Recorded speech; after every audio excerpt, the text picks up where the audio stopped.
여러분 반갑습니다. 좋은 아침입니다. 오늘도 이 팀켈러 인생질문 책 한 구절을 소개해드리겠습니다. 성경 말씀인데요. 이튿날 예수께서 갈릴리로 나가려 하시다가 빌립을 만나 이르시되 나를 따르라 하시니 빌립은 안드레와 베드로와 한 동네 벳세다 사람이라 빌립이 나다나엘을 찾아 이르되 모세가 율법에 기록하였고 여러 선지자가 기록한 그 일을 우리가 만났으니 요셉의 아들 나사렛 예수니라. 나다나엘이 이르되 나사렛에서 무슨 선한 것이 날 수 있느냐. 아멘. 여러분, 예수님의 제자 중에 예수님에 대해서 아주 회의적인 회의론자라고 할 수 있는 사람이 있었습니다. 바로 나다나엘이라는 제자였는데요. 이 빌립과 나다나엘 둘 사이에 어떤 일이 있었냐면 이 요한복음 1장에 나오는 본문인데요. 빌립이 갈릴리라는 동네에 살고 있었어요. 갈릴리에는 베드로와 안드레도 살고 있었는데요. 이 베드로, 안드레 그리고 빌립이 예수님을 만나고 예수님의 제자가 되었습니다. 그리고 빌립의 친구였던 나다나엘을 빌립이 찾아갔어요. 예수님을 만나고 난 다음에 나다나엘에게 가가지고 나다나엘, 내가 성경에 나오는, 성경이 말하고 있는 그분을 만났어. 메시아를 만난 것 같아 라고 이야기하니까 나다나엘이 뭐라고 하냐면요, 그 사람 어디 출신인데? 나사렛에서 온 나사렛 예수야. 어떻게 나사렛에서 선한 것이 날 수 있느냐?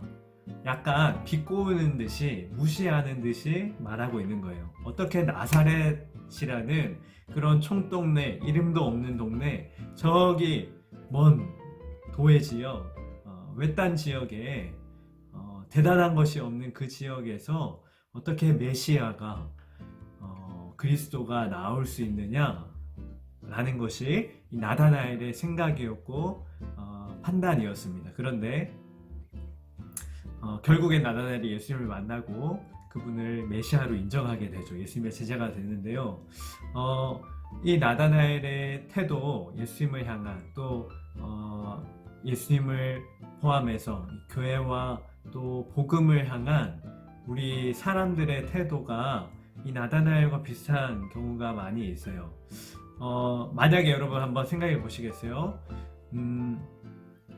21세기 이 최첨단 과학 시대를 살아가고 있는 한 사람이 있습니다. 이 사람은 아직 한 번도 기독교에 대해서, 교회에 대해서, 또 성경과 예수님에 대해서 들어본 적이 없는 사람이에요. 만약 그런 사람을 여러분이 만났다고 치고 그 사람에게 성경에 나오는 예수님의 이야기를 했다고 생각해 봅시다.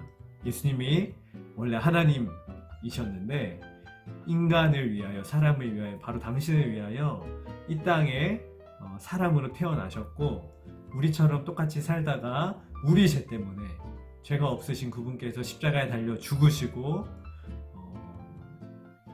무덤에 묻히셨다가 3일 만에 부활하셨어요. 지금은 하늘로 승천하셨습니다 라는 복음을 여러분이 전했어요. 그 얘기를 들은 21세기 첨단 과학시대를 살아가는 그 사람이 기독교를, 또 예수님을, 또 이 말을 하고 있는 당신을 어떻게 생각할까요?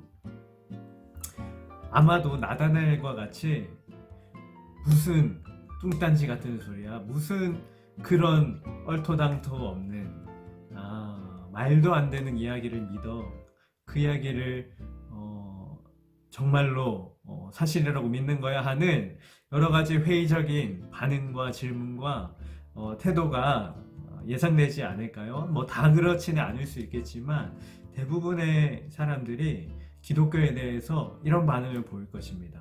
회의적이고 무시하고 멸시하는, 또 세련되지 않다, 촌스럽다라고 느끼는 대상이 될 것 같아요.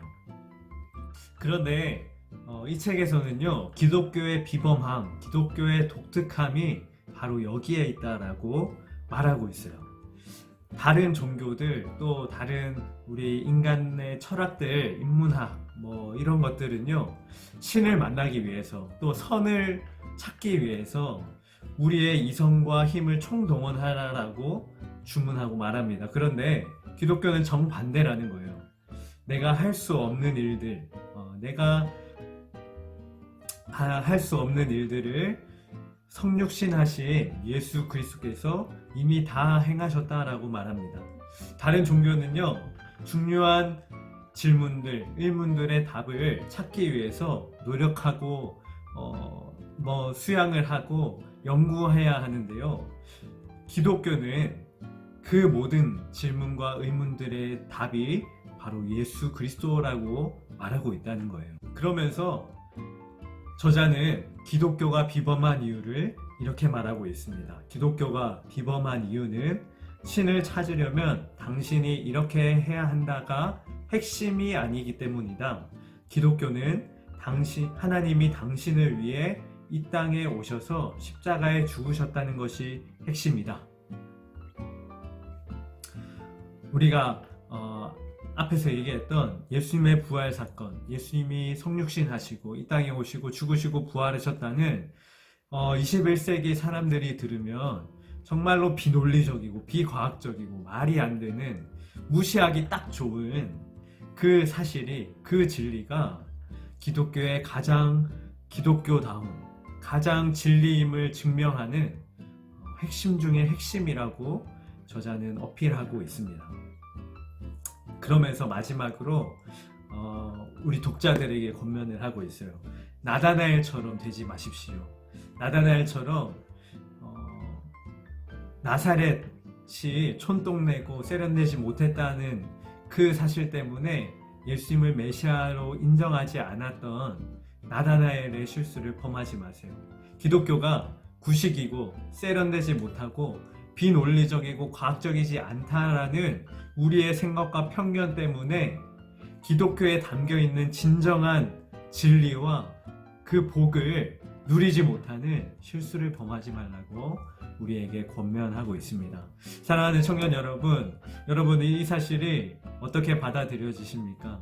정말로 지금 이 시대를 살아가는 우리가 보기에는 성경의 진리가, 특별히 이 복음의 핵심이라고 말하는 예수님의 십자가 사건, 성육신 사건이 참 말이 안 되고 비논리적이고 무시당하기 딱 좋은 말이지만, 사실은 비밀은, 진리는 바로 우리가 무시하고 있는, 우리가 세련되지 못하다라고 말하고 있는 예수님의 부활 사건, 성육신 사건에 기독교의 비범함이 있다라는 사실입니다.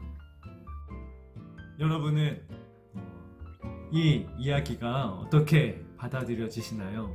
어떤 사람은 좀 거부감이 들 수도 있어요. 또 어떤 사람은 반감이 들 수도 있고요. 이 책도 그렇게 말하고 있는데요. 그런데 이 사실을 받아들이고 우리의 어떤 교만함과 편견을 깨버리고 잠시 내려놓고 성경이 말하고 있는 핵심 중의 핵심, 예수 그리스도를 바라보고 그분의 이야기를 듣고 그분을 알아갈 때에 조금은 세련되지 않고 투박하고 너무 구닥다리처럼 보이는 이 성경의 이야기들이 하나씩 하나씩 우리의 삶에 적용되기 시작한다라는 겁니다. 계속해서 2장의 내용 또 쭉쭉쭉 계속 나갈 텐데요. 함께 예수 그리스도가 누구신지를 알아가면서요, 성경의 진리들이 우리의 삶에 어떻게 적용되는가를 살펴보기를 원합니다. 오늘은 여기서 마치겠습니다.